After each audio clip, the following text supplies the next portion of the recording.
Hi everyone, my name is Darlene Martinez and I am doing my signature assignment on endometriosis. So endometriosis is a disease that's caused and it occurs in women, normally in childbearing age, but this actually can be onset. This disease becomes onset as soon as your menstrual cycles begin. So that means at the earliest of age. Sometimes some people start their period at 11 years old or later in life. But the moment you start menstruating, there's a possibility that you could develop this condition. So endometriosis is when the endometrium tissue starts growing outside of the endometrium. So here we will see where the endometrium is located. Here is the uterus. So as you can tell, some of the endometriosis lesions or adhesions are the ones here marked with the arrow, the ones that kind of stand out looking like some grapes. Um, so here, we don't really know why endometriosis happens. However, like I mentioned, it could start developing the moment a woman starts having menses. Um, some people are to believe that a retrograde menstruation, some heavy bleeding during menstruation, some stem cell theory is also another thing that could happen and might be a possible cause to endometriosis. Issues with the lymphatic system is also a possibility, but the truth reason to why endometriosis grows outside of the endometrium is still not 100% confirmed. So like mentioned earlier as well, um, pelvic pain and is one big sign here for endometriosis. So from the childbearing age, with symptoms to that could correlate to this condition, could help us identify the possibility of a patient having this. Some risks related to having endometriosis is the risk of consumption of alcohol and caffeine intake. Also, it's been informed that decreasing the risk of endometriosis is including like a regular exercise routine into your daily life. So we'll go ahead and take a look here. So here we have the uterus. We have the ovaries here, the fallopian tubes. We have the endometrium, the vaginal canal, and the cervix that is found here. We have the ligament of the ovary, and we have some blotches and adhesions here of endometriosis. So again, this is a diagram of the female reproductive organ. You could note some of the endometrial adhesions at the fallopian tube and one on the ovary here.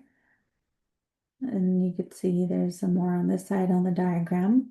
It is um, also uncommon, but for deeper endometriosis is also found in the bladder or the diaphragm. Unfortunately, endometriosis is a disease that could go ahead and continue to spread within our body. So here, as mentioned before, endometriosis is when the endometrium tissue grows outside of the uterus, creating some inflammatory discomfort, severe chronic pain. Sometimes it can lead to infertility. Definitely the top three common things that we notice in females who are patients of endometriosis. Um, Here we have a healthy uterus. As you can tell, there are no adhesions. Everything looks pretty pink and clear from adhesions. And on the other side here, you could go ahead and see how some of the fallopian tubes and the ovary here, the endometrium, you can see out here in the outer area of the intestines.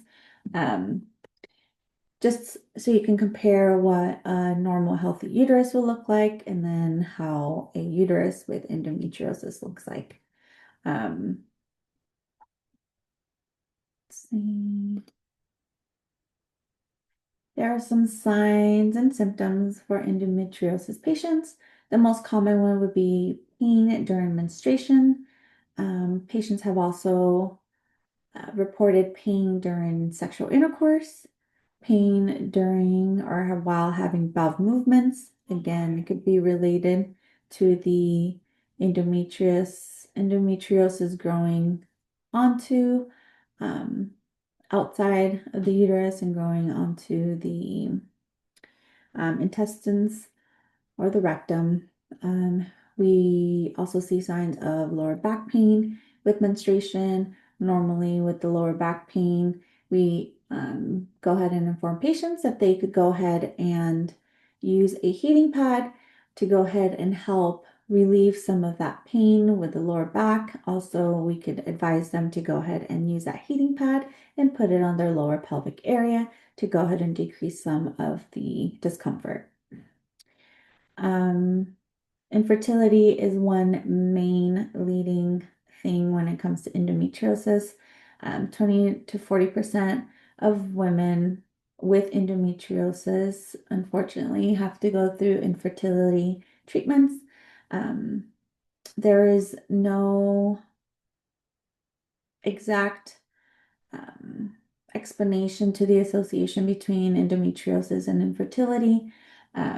Working with an OBGYN, she they've mentioned to patients before, possibly with the um, endometriosis adhesions growing onto the the ovaries, causing a lower ovarian reserve, meaning it could interfere with their egg quality, or maybe some of these patients don't ovulate normally. With endometriosis patients, we sometimes do see hormone imbalances with their estrogen or progesterone levels as well. Endometriosis can be identified by several stages.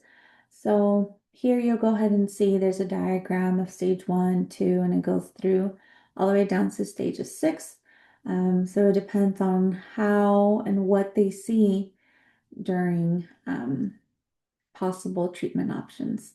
So, of course, ways to diagnose endometriosis. One main important way to diagnose this would be through surgical um, options. It's a procedure called laparoscopic endometriosis removal of adhesions. So here they use the little camera that you could see here on the diagram. Normally what they would do is make a few small incisions on the abdomen, one also starting through the uh, um, belly button, and then a few more in the outer area. This allows multiple views with this laparoscopic camera here to avoid making a big incision. So they'll go ahead and use these small laparoscopic cameras to go ahead and take a look throughout the organs. So if there is any endometriosis that is found, any adhesions that are found during this time, they normally go ahead and get them removed.